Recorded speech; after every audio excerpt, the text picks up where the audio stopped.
정우님, 여기 도장만 찍으시면 됩니다. 퇴직금 1억, 월 200만 원 이자 나오는 구조예요. 요즘 이거 못하면 진짜 바보라니까요. 중소투자회사 사무실. 유리창 밖으로는 해가 이미 기울어 도시 불빛이 하나둘 켜지고 있었지만 실내 조명 아래 박정호 52살의 얼굴은 왠지 더 어두워 보였습니다. 손가락 사이에서 사인펜이 조용히 떨리고 있었습니다. 원금, 보장 맞죠? 정우가 마른 침을 삼키며 물었습니다. 그럼요, 정우님. 여기 보이시죠? 원금 손실 없음이라고 굵게 써 있잖아요. 10년만 묻어두면 남들 노후 준비하는 거랑은 급이 다르게 가는 겁니다. 영업 직원은 너무나 익숙한 손놀림으로 계약서 페이지를 넘겨 보였습니다. 사무실 벽에는 성공한 50대 투자자 사례라는 액자가 여러 개 걸려 있었습니다. 수트 차림 남자들이 환하게 웃고 있는 사진들. 하지만 정우의 눈에는 그 웃음이 왠지 모르게 비어 보였습니다. 오늘 아침까지만 해도 그는 퇴직금을 들고 은행 창구에 앉아 있었습니다. 정우님, 총 수령액은 세후 기준으로 1억 800만 원입니다. 한 번에 받으실 건가요? 분할로 받으실 건가요? 계산기를 두드리던 은행 직원의 말이 머릿속에서 아직도 생생했습니다. 하얀 영수증 종이에 찍힌 숫자 10800000. 25년 새벽 출근과 야근, 허리 통증과 술 기운에 겨우 버티던 그 모든 날들이 숫자 몇 개로 정리된 것 같았습니다. 이게 내 인생 값인가? 정우는 통장을 건네받으며 어떤 표정을 지어야 할지 몰랐습니다. 기쁘지도 마냥 슬프지도 않았습니다. 그저 막막했습니다. 은행 밖으로 나오자마자 전화가 울렸습니다. 윤기 점장 같은 공장에서 일했다가 먼저 나와 치킨집을 차린 선배였습니다. 야, 박 과장.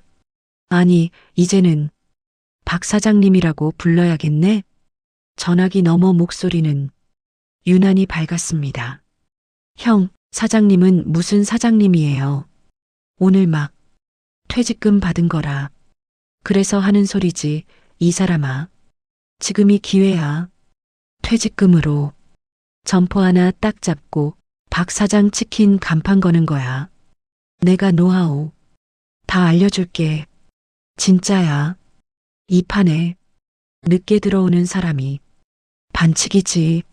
선배의 말은 달콤하면서도 어딘가 불안했습니다. 형, 요즘 치킨집도 망하는 경우 많다잖아요. 장사가 안 되는 가게는 마음가짐이 문제지 아이템이 아니야. 너 정도 성실이면 무조건 된다니까. 그 말이 마음 한구석을 찌르듯 들어왔습니다. 내가 성실한 것 말고 내세울 게 뭐가 있지? 집에 돌아오기 전 정우는 일단 투자회사부터 들르자는 생각을 했습니다. 퇴직금 이야기가 나올 때마다 회사 동료들이 입이 마르도록 권하던 곳이었습니다. 야, 거기 진짜 물건이래. 회사 부장도 다 거기 맡겼다더라. 요즘 은행 이자로는 어림도 없어. 원금 보장에 월 2%면 이건 안 들어가면 손해야. 그 말들 때문에 정우의 머릿속에는 투자회사 똑똑한 사람들만 아는 길, 이런 공식이 쓱 그려져 있었습니다. 그래서 엘리베이터 버튼을 누르며 작게 중얼거렸습니다. 그래, 나도 한 번쯤은 한 방이 있어야지. 사무실 문을 열자 젊은 직원들이 밝게 인사했습니다. 어서 오세요, 고객님. 처음 방문이신가요? 예, 퇴직금 굴릴 수 있는 상품이 있다길래 말이 끝나기도 전에 직원 하나가 바로 다가왔습니다. 아, 요즘 퇴직금 고객님들 정말 많으세요. 정말 잘 오셨습니다. 지금 딱 좋은 자리 남아 있거든요. 좋은 자리, 그 말이 귀에 달라붙었습니다. 회사에서 자신의 자리가 사라졌다는 통보를 들은 지 하루도 안 된 날이었기 때문입니다. 없어진 자리를 대신할 새로운 자리를 누군가가 내밀어주는 것 같았습니다. 지금 그 자리의 결과물이 계약서라는 이름으로 눈앞에 펼쳐져 있었습니다. 여기 보시면요. 이 상품에 투자하신 분들 중 50대 가장분들이 12년 사이에 얼마나 안정적인 수익을 얻으셨는지 그래프가 딱 나와 있어요. 직원은 알록달록한 막대 그래프가 그려진 자료를 보여주었습니다. 모두 위로 쑥쑥 뻗어 있는 선들. 이 정도면 노후 준비 완전 끝 아닌가요? 직원은 정호의 어깨를 슬쩍 치며 농담처럼 말했습니다. 정호는 애써 웃어 보였습니다. 하지만 손바닥에는 이미 땀이 배어 있었습니다. 그 순간 휴대전화 화면에 문자 한 통이 떠올랐습니다. 아들 아빠 오늘 늦어? 엄마가 표정이 좀 그래서 짧은 문장이었지만 집 안 분위기가 눈앞에 그려졌습니다. 퇴직 통보를 받은 사실을 이미 이야기했으니 아내는 하루 종일 불안한 마음으로 밥상을 차리고 설거지를 하고 괜히 TV를 켰다 껐을 겁니다. 그 옆에서 눈치를 보며 아빠에게 문자를 보내는 아들. 나는 지금 이 돈으로 뭘 하려는 거지? 잠시 서류 위에 떨어진 자기 이름 석자를 멍하니 바라보았습니다. 박정호 25년 동안 급여 명세서에도 회사 명찰에도 매번 찍혀 나오던 이름. 오늘은 전 재산이 걸린 계약서 위에 올라가 있으려 하고 있었습니다. 직원이 슬쩍 웃으며 말했습니다. 정호님, 솔직히 말씀드리면요. 퇴직금 들고 은행 가서 예금 넣는 분들은 요즘 말로 호구예요, 호구. 지금 시대에 그렇게 해서 어떻게 삽니까? 50대에 한 번 더 도전하는 거 진짜 멋진 거예요. 그 말은 기분을 좋게 만들면서도 이상하게 불편했습니다. 은행 예금은 호구다. 그럼 내가 평생 받아든 월급은 다 호구의 돈이었나? 마음속 깊은 곳에서 알 수 없는 지독한 피로감이 올라왔습니다. 정호님, 이 사인 하나로 앞으로 10년이 바뀝니다. 퇴직금 탕진이냐, 성공적인 노후냐, 지금이 갈림길이에요. 직원의 말에 정호는 얼떨결에 웃었습니다. 탕진이라니요. 원금 보장이라면서요. 아, 그건 그렇죠. 제가 비유를 좀 세게 한 거고요. 걱정 마세요. 여기 사인만 하시면 됩니다. 직원은 펜을 꽉 쥔 정호의 손을 살짝 자기 쪽으로 끌어당겼습니다. 계약서 맨 마지막 줄 투자자 서명 칸이 바로 눈앞에 들어왔습니다. 그때였습니다. 정호의 눈에 그동안 한 번도 주의 깊게 보지 않았던 작은 글씨가 들어왔습니다. 계약서 하단 빼곡한 약관 사이에 숨어있던 한 줄. 단 글로벌 시장 상황 및 운용 실적에 따라 손실이 발생할 수 있으며 이 경우 책임은 전적으로 투자자에게 있습니다. 순간 손에 쥔 펜이 더 세게 떨리기 시작했습니다. 원금 보장이랬잖아. 근데 왜 손실 책임은 투자자에게 있다는 거지? 머릿속에서 은행 창구에서 보던 차분한 직원의 얼굴과 지금 눈앞에서 밝게 웃는 영업사원의 얼굴이 겹쳐졌다 떨어졌다를 반복했습니다. 정호님? 직원이 살짝 미간을 찌푸리며 다시 물었습니다. 왜 어디 불안하신 데라도 있으세요? 정호는 계약서에서 눈을 떼지 못한 채 입을 열었습니다. 여기 이 문장 조금만 자세히 설명해 주시겠습니까? 여기 이 문장 조금만 자세히 설명해 주시겠습니까? 정우가 가리킨 곳은 약관 하단 그동안 누구도 큰 소리로 읽어주지 않았던 작은 글씨였습니다. 손실이 발생할 수 있으며 이 경우 책임은 전적으로 투자자에게 있습니다. 영업 직원의 표정이 순간 아주 잠깐 굳어졌다가 다시 풀렸습니다. 아, 그 부분이요? 그건 법적으로 어쩔 수 없이 넣는 문구예요. 진짜 위험해서가 아니고요. 직원은 손을 휘휘 저으며 웃었습니다. 요즘 세상에 원금 보장이라고 딱 못 쓰게 해서 이렇게 돌려 쓰는 거라고 보시면 돼요. 실제로 손실 난 적은 거의 없습니다. 괜찮습니다. 정우님, 거의 없었다고요? 예, 거의요. 그 거의라는 단어가 유난히 크게 들렸습니다. 사실 이 자리에 앉기까지 정호는 이미 수십 번은 이 말을 들어왔습니다. 아저씨, 이자 3% 받으려고 퇴직한 거 아니잖아요. 동네 카페에서 만난 후배는 라떼를 휘저으며 말했습니다.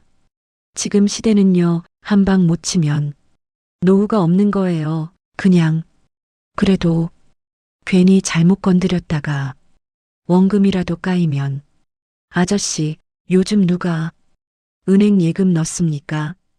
그건 부자들이 하는 거예요. 부자들이 가난한 사람일수록 공격 투자해야지. 말은 그럴듯했습니다. 회사 구내식당에서도 교회 식당에서도 동창 모임에서도 사람들은 입만 열면 이야기를 했습니다. 이번에 상가 분양 받았는데 2달 만에 프리미엄이 얼마가 붙었다. 지인들끼리 조금씩 모아서 호텔 투자 들어갔는데 이번에 배당금 나온 거 봤냐? 코인은 끝났고 이제는 조합, 리조트, 해외 부동산이 대세야.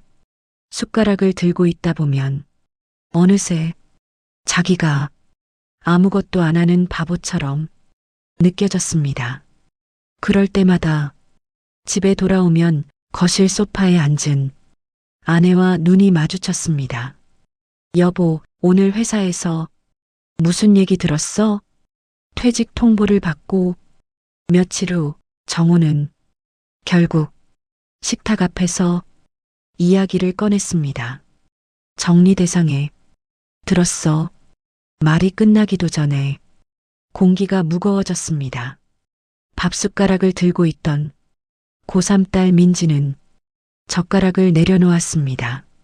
중학생 아들 민호는 눈치껏 물만 벌컥벌컥 마셨습니다. 아내는 입술을 깨물었습니다. 예고는 했잖아. 그래도 실제로 들으니까 좀 그렇네.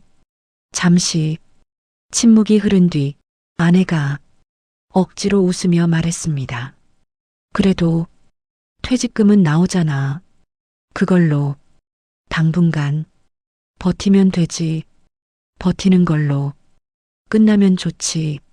정우의 말에 아내의 표정이 살짝 일그러졌습니다. 당신 혹시 어디 위험한데 넣으려는 거 아니지? 위험하다니. 요즘 윤기형이고 누구고 다들 투자 하는 소리만 해서 그래. 아내의 눈빛에는 분명한 불안이 섞여 있었습니다. 나도 당신이 한 번쯤은 잘 돼봤으면 좋겠어. 근데 잘 되겠다고 들어갔다가 퇴직금까지 날려먹는 얘기도 내 주변에 한둘이 아니야. 아내는 한숨을 쉬었습니다. 당신이 가게 하겠다고 하면 난 도울 거고 투자하겠다고 하면 말리고 싶고 솔직히 이게 내 진심이야. 정호는 그 말에 대답을 못했습니다. 정호에게는 기억이 하나 있었습니다. 몇 년 전 동료들이 동학개미 운동이라고 난리를 칠 때 작게나마 처음 주식을 샀던 날, 밤새 차트를 보느라 잠을 못 자고 다음 날 회사에서 실수까지 했습니다. 그리고 한 달 뒤 뉴스에 폭락이라는 말을 보고 손이 덜덜 떨리던 날, 결국 손절을 하고 난 뒤에야 숨을 쉴 수 있었지만 통장 잔고를 보며 스스로에게 이렇게 말했습니다. 아, 나는 이쪽 그릇이 아니구나. 그때의 기억이 지금 다시 되살아나고 있었습니다. 회사에서도 분위기는 비슷했습니다. 퇴직 소식을 들은 후배 하나가 따로 불러 말을 건넸습니다. 과장님, 제가 아는 투자 쪽 팀장님 있는데요. 거기다 넣으세요. 거긴 진짜 안전한 데예요. 안전한 데가 어딨어. 에이, 과장님. 이자는 은행에 10배 나오는데 그 정도 위험은 감수해야죠. 그래서 너는 넣었냐? 저요? 저는 아직 퇴직금을 안 받았잖아요. 저도 나가면 바로 넣을 겁니다. 무조건. 그 말이 왠지 빈소리처럼 들렸습니다. 시간이 갈수록 정호의 어깨에는 여러 목소리가 한꺼번에 올라탔습니다. 한방 해야지. 이 나이에 도전도 못 해보고 끝낼 거야? 퇴직금 그냥 묻어두는 사람은 요즘 바보다. 그래도 안전이 제일이다. 가족 생각하면 모험은 못하는 거지. 당신 인생인데 당신이 결정해야지. 누군가 정답을 알려주는 사람은 없었습니다.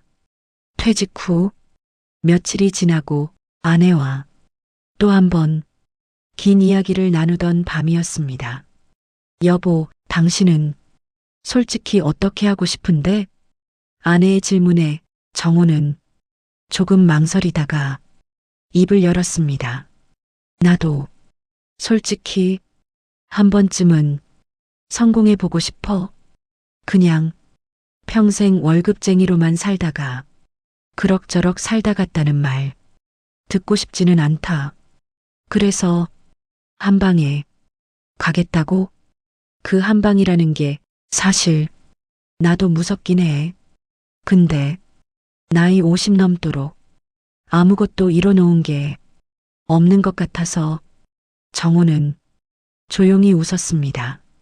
당신이 보기엔 어떨지 몰라도 나는 가끔 나 자신이 참 초라하다.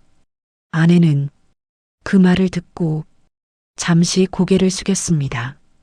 나도 그래. 나도 내가 부족해 보여. 근데 그래서 우리 둘 중 한 명이라도 무리수를 두지 않았으면 좋겠어. 그 말은 잔소리가 아니라 하소연에 가까웠습니다. 결국 정호는 마음 한구석에 불안을 안고 다시 투자회사로 향했습니다. 그래도 이 사람들 말을 믿어야 하나? 그래야 내가 뭔가 해본 사람이 되나? 사무실에 도착했을 때 영업 직원은 다 기다렸다는 듯 밝게 웃었습니다. 아, 정호님, 결심하셨죠? 오늘 안에만 서류 들어가면요, 이번 분기 상품으로 딱 넣어드릴 수 있어요. 오늘 안에요? 예, 사실 이미 거의 마감인데 제가 정호님 거는 자리 하나 빼둔 거예요. 안 그러면 다음엔 조건이 좀 바뀔 수 있어요. 어제와는 뉘앙스가 조금 달랐습니다.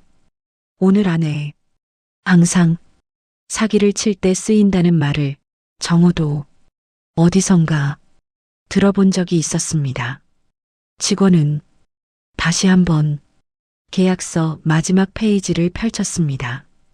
펜을 건네며 말했습니다.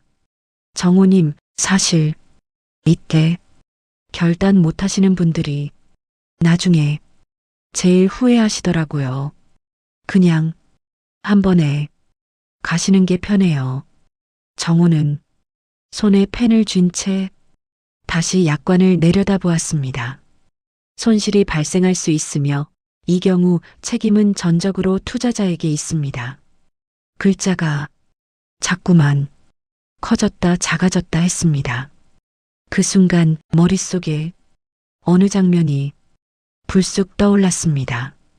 퇴직 통보를 받고 집에 돌아오던 날 현관 앞에서 몰래 손톱을 물어뜯던 아들의 뒷모습. 민호야, 왜 거기서 그러고 있어? 아니, 그냥 아빠 힘들까봐. 그 말에 괜찮아라고 웃어 보였지만 정호는 알았습니다. 가장인 자신이 실수 한 번 하면 가족 전체가 휘청거린다는 사실을. 펜촉이 서명 칸 위에 떠 있는 동안 머릿속에서는 두 목소리가 싸우고 있었습니다. 그래, 이제라도 한번 해봐라. 남들 다 하는데 너라고 못하냐? 아니야, 내가 잃어버릴지도 모르는 건 돈만이 아니다. 집, 가족, 나 자신에 대한 믿음까지 같이 깨질 수 있다. 직원이 조금 성급한 목소리로 다시 물었습니다. 정호님, 혹시 뭐가 걱정되시는 건지요? 제가 설명 안 드린 부분이 있을까요? 정호는 마침내 펜을 살짝 내려놓았습니다. 지금 여기서 바로 사인하는 건 좀 그렇네요. 직원의 얼굴에 순간적으로 실망이 스쳤습니다. 아니, 어제도 충분히 설명드렸고 오늘은 서류만 받으면 되는 건데. 알겠습니다. 근데도 그냥 좀 제가 더 보고 결정하고 싶어서요. 정호는 조용히 말을 이었습니다. 이 약관 전체를 집에 가져가서 하나씩 읽어봐도 되겠습니까? 정호의 말에 직원은 눈을 한번 껌뻑였습니다.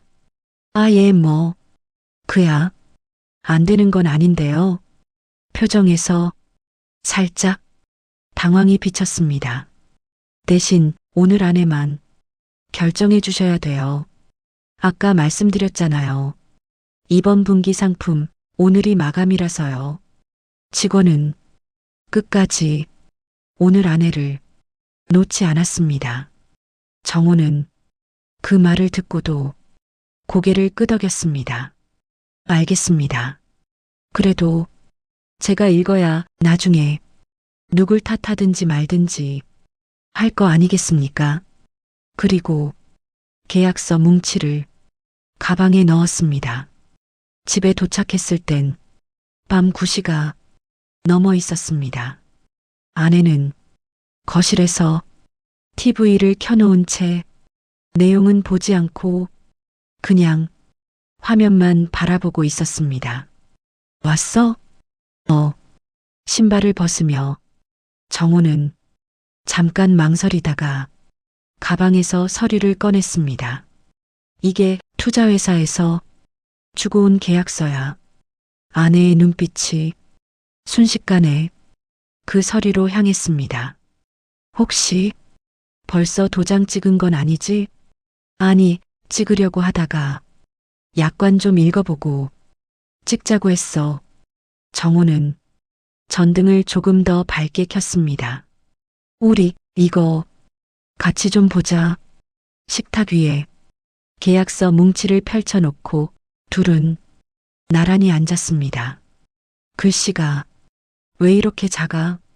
아내가 눈을 찡그리며 말했습니다. 정호는 서랍에서 안경과 함께 돋보기를 꺼냈습니다. 나도 어제 대충 보고 넘겼는데 오늘은 진짜 한 줄 한 줄 읽어보려고. 그리고 두 사람은 조용히 약관을 읽기 시작했습니다. 처음 몇 장은 그럴듯했습니다.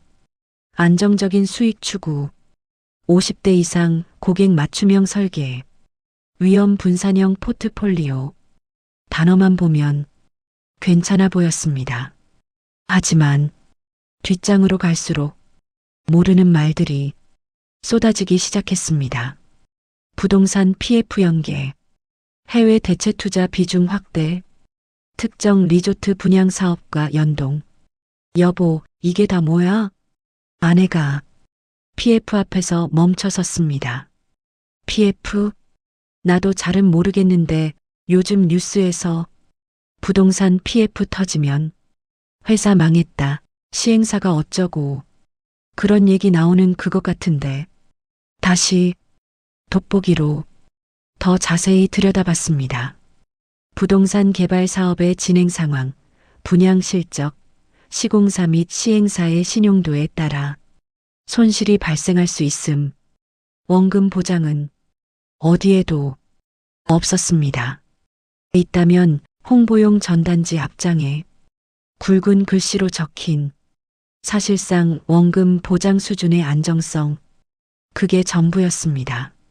사실상 수준, 단어가 갑자기 수상하게 느껴졌습니다. 여보, 이거 영업 직원이 뭐라 그랬어?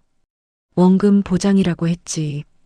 그냥 법 때문에 직접 못 쓴다고. 근데 여기 원금 보장이라는 말은 한 글자도 없는 것 같은데. 아내의 목소리가 조금 날카로워졌습니다. 정호는 입술을 깨물었습니다. 여기 이 부분도 봐. 아내가 손가락으로 또 다른 문장을 가리켰습니다. 본 상품의 판매 직원은 투자 손실에 대한 책임을 지지 않습니다. 이 말은 나중에 혹시라도 손실이 나도 저 사람들은 아무 책임 없다는 거잖아. 정호는 문장을 소리내어 한 번 더 읽었습니다. 판매 직원은 책임을 지지 않는다. 문장 끝이 입안에서 씁쓸하게 맴돌았습니다. 그날 밤 두 사람은 계약서와 함께 인터넷을 뒤졌습니다. 여보, 여기 이 상품 이름이랑 비슷한 게 검색되는데? 아내가 노트북 화면을 보여줬습니다. 퇴직자 대상 고위험 상품 손실 논란. 원금 보장 말만 믿었다가 퇴직금 날린 50대들. 기사 제목들이 줄줄이 떠올랐습니다. 클릭해보니 낯설지 않은 이야기들이 나왔습니다. 은행 직원 말만 믿고 투자했다가 퇴직금의 절반을 잃었다. 약관에는 손실 가능성이 적혀 있었지만 설명은 사실상 원금 보장이라고 했다. 나중에 따지러 갔더니 서명하셨잖아요. 한마디만 돌아왔다. 정호의 눈이 점점 좁아졌습니다. 우리 딱 이 상황 되려고 가는 거 아니냐? 아내가 천천히 고개를 끄덕였습니다. 그러니까 내가 불안하다고 했잖아.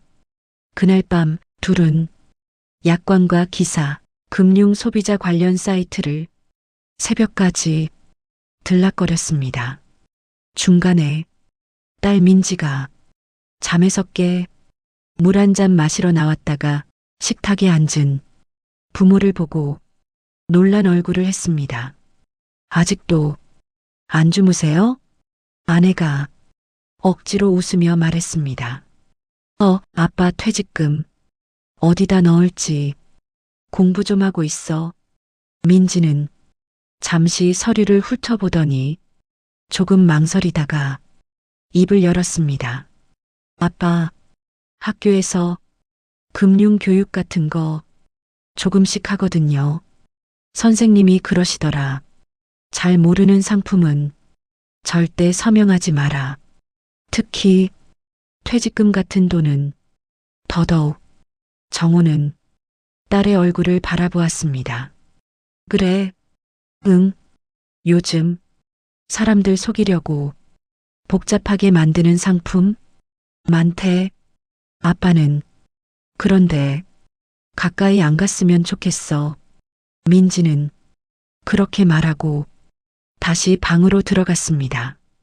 짧은 말이었지만 그 말이 정호의 마음을 세게 건드렸습니다.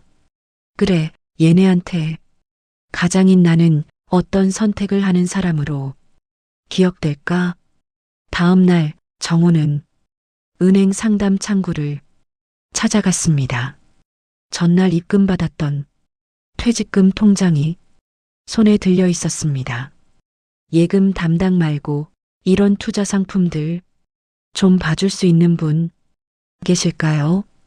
창구 직원이 고개를 끄덕였습니다. 잠시만요.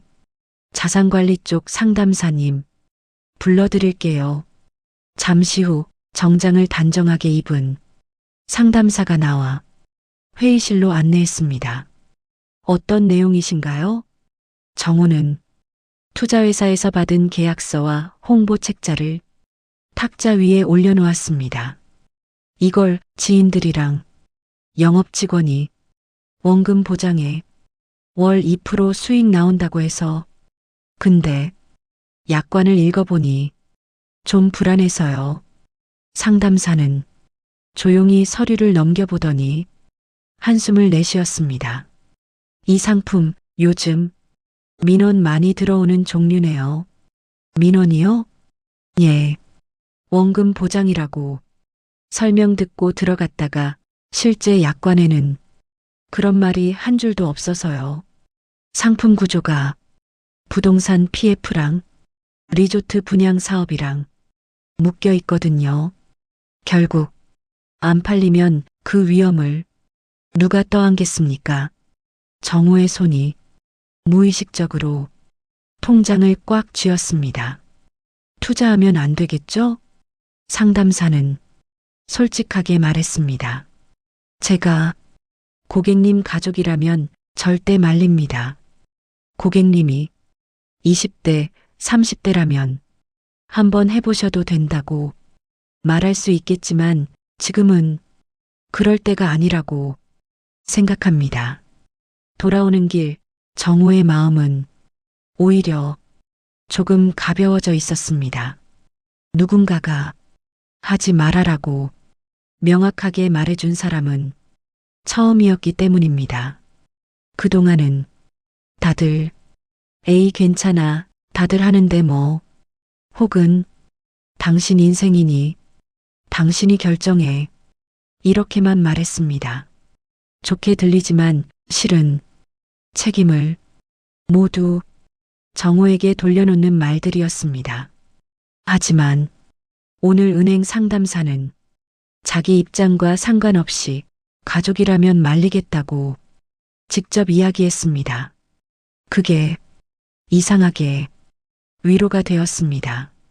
그날 오후 정호는 다시 투자회사로 향했습니다. 이번에는 표정이 어제와 조금 달랐습니다. 사무실에 들어서자 어제의 그 직원이 반갑게 달려왔습니다. 아, 정호님, 드디어 결심하셨죠?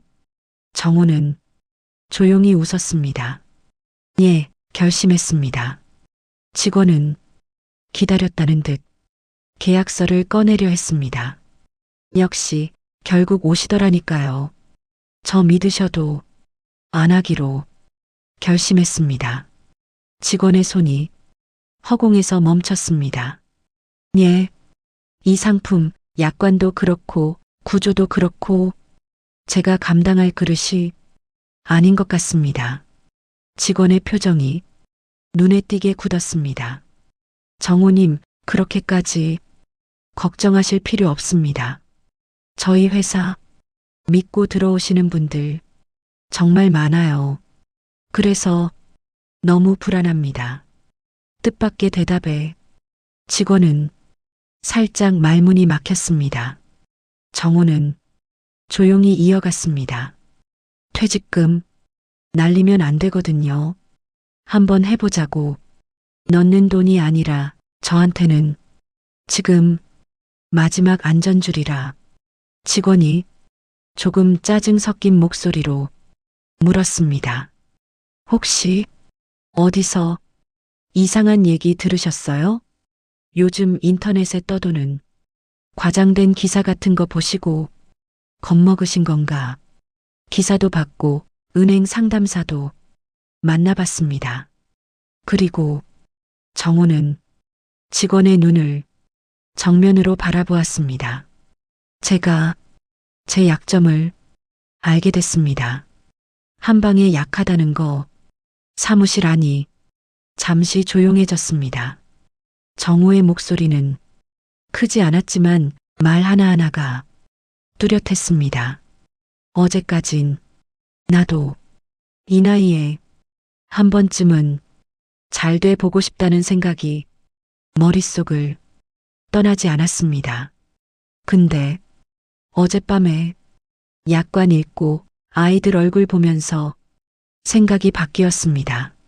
직원이 눈살을 찌푸리며 팔짱을 끼었습니다. 그래도 이 정도 기회는 다시 안 옵니다. 괜찮습니다. 다시 안 와도. 정호는 단호하게 말했습니다. 저한테 제일 무서운 건 기회가 없는 게 아니라 내가 감당 못할 기회에 손을 댔다가 가족까지 같이 떨어지는 겁니다. 직원은 마지막으로 한 번 더 붙잡으려 했습니다. 그래도요, 정호님, 이건 진짜 괜찮은 상품이에요. 부장님들도 다 넣으셨어요.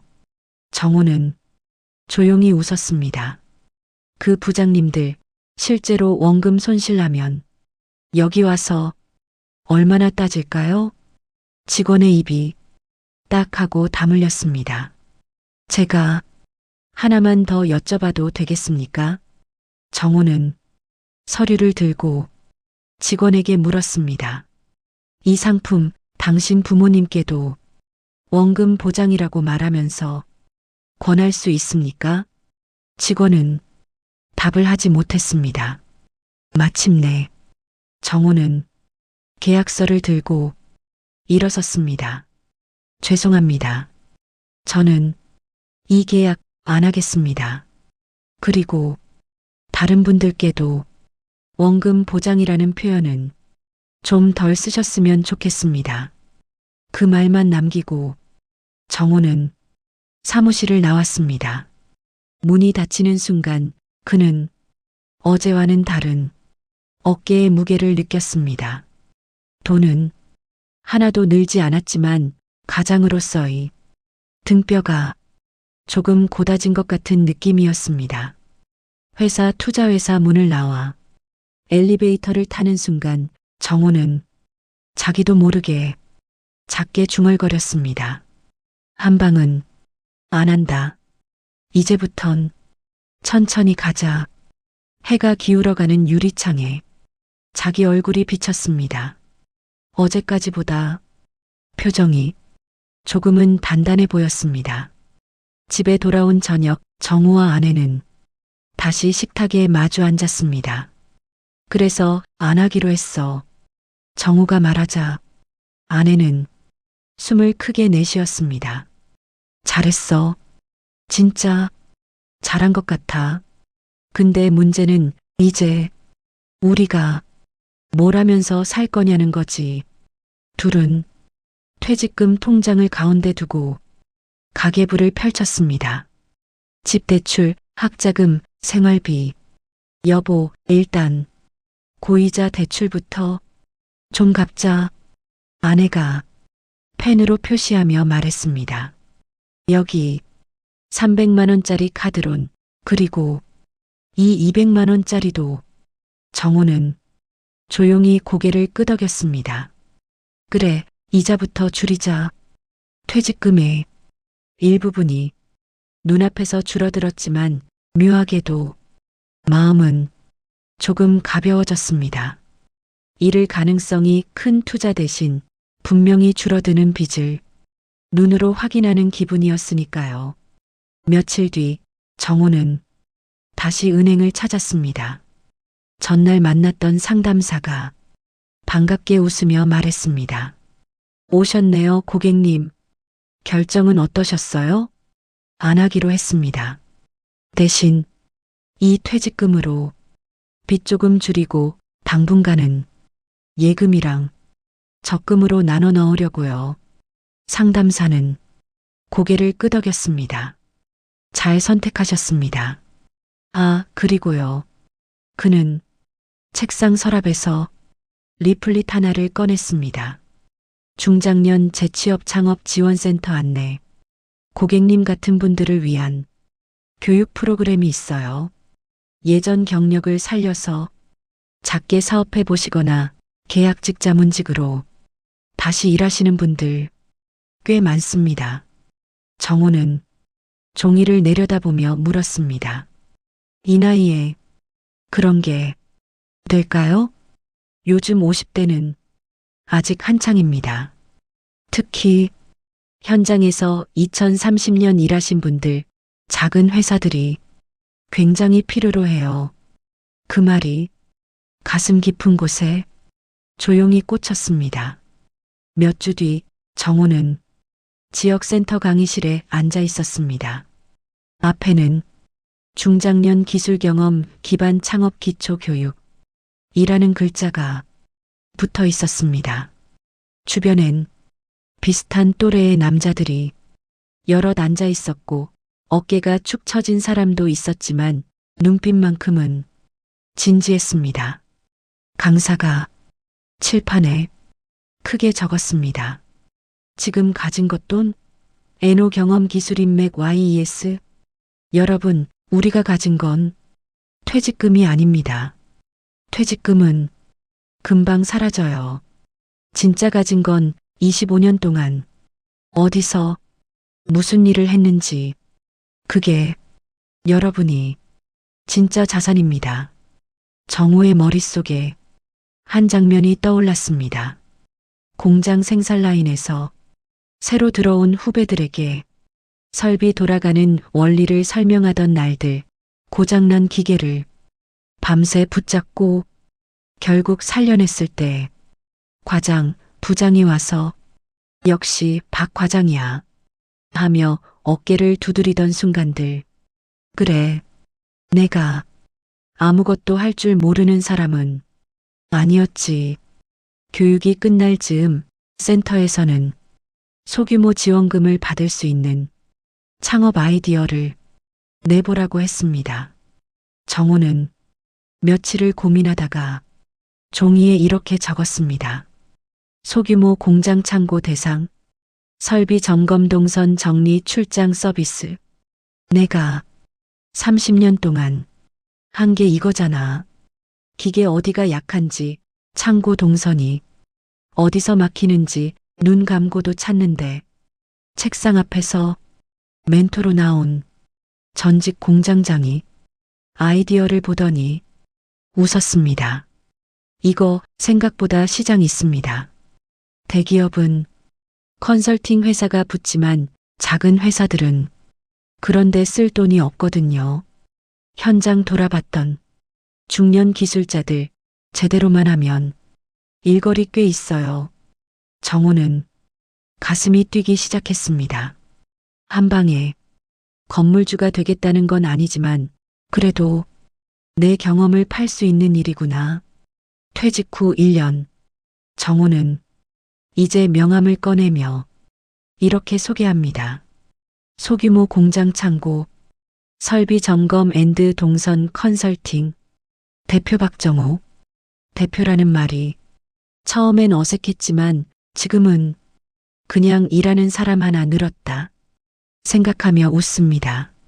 하루는 동네 작은 철공소에서 첫 계약이 들어왔습니다.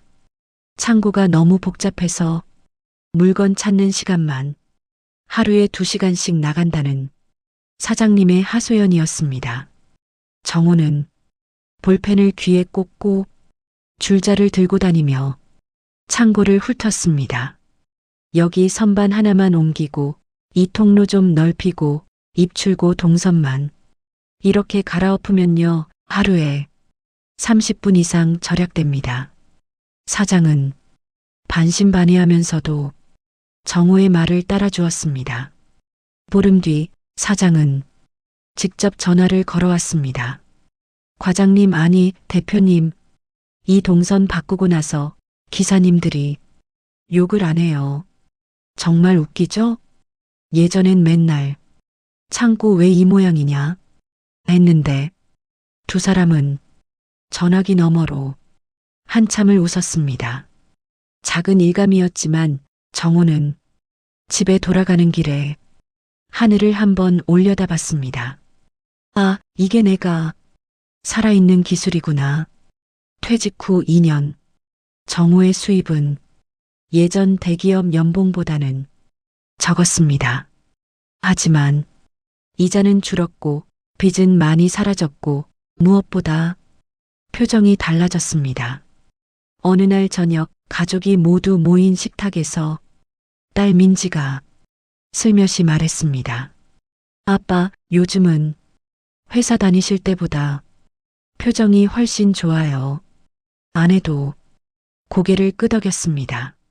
맞아. 예전엔 맨날 술 냄새에 피곤해 죽겠다는 소리만 했는데 요즘은 종일 뛰어다녀도 표정이 환해. 민호가 장난스럽게 덧붙였습니다. 그리고 우리 집 예전엔 아빠 돈으로만 굴러갈 줄 알았는데 이젠 다 같이 도는 느낌이야. 정호는 젓가락을 내려놓고 가족 얼굴을 한 명씩 바라보았습니다. 당신들 덕분에 내가 버틴 거지. 말은 짧았지만 눈빛은 길었습니다. 그날 밤 정호는 잠들기 전 휴대전화로 뉴스를 보다가 익숙한 이름을 발견했습니다. 투자, 퇴직자 대상 고위험 상품 손실로 집단 소송, 화면 속 회사 로고는 자신이 계약서에 펜을 들었던 바로 그 회사였습니다. 기사 내용에는 이런 문장이 있었습니다. 원금 보장 수준이라는 영업직원의 설명만 믿고 가입했으나 실제 약관에는 원금 보장 문구가 없었다. 한 50대 투자자는 퇴직금을 모두 잃고 부모님 집에 얹혀 살고 있다고 호소했다. 정호는 숨을 길게 내쉬었습니다. 이럴 줄 알았다는 안도와 나라도 빠져나와 다행이다라는 묘한 씁쓸함이 함께 밀려왔습니다. 며칠 뒤 동네 슈퍼 앞에서 익숙한 목소리가 들려왔습니다. 야, 박 과장. 윤기 점장이었습니다. 예전처럼 허풍 섞인 웃음을 지으려 했지만 표정은 예전만 못했습니다. 형, 오랜만이네요.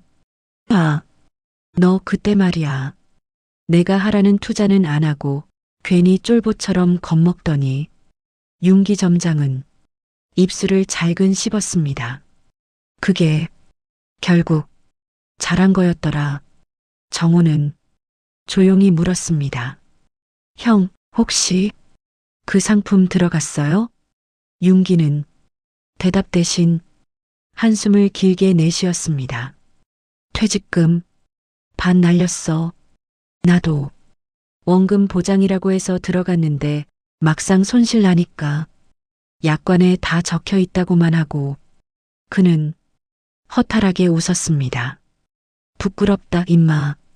맨날 남들한테 투자 강의하던 내가 지금은 알바 2개 뛰면서 겨우 버틴다. 정호는 한동안 아무 말도 하지 못했습니다. 그래도 형, 지금이라도 다시 벌고 있잖아요. 그게 어디예요? 윤기는 정호의 명함을 흘끗 보았습니다. 너는 그래도 내 기술로 먹고 산다며. 대단하다, 야. 진짜로 그 말이 진심이라는 걸 정호는 느낄 수 있었습니다. 집으로 돌아오는 길 정호는 혼잣말처럼 중얼거렸습니다. 성공이라는 게 꼭 남들처럼 크게 버는 것만은 아니구나. 지키는 것, 무너지지 않는 것, 가족을 한 번에 내팽개치지 않는 것.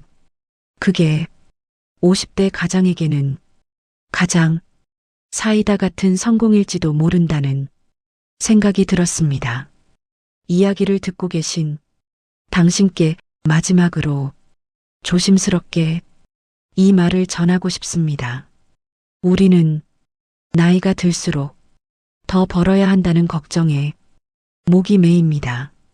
하지만 어쩌면 정말 중요한 건 무리하지 않고 지키는 힘일지도 모릅니다.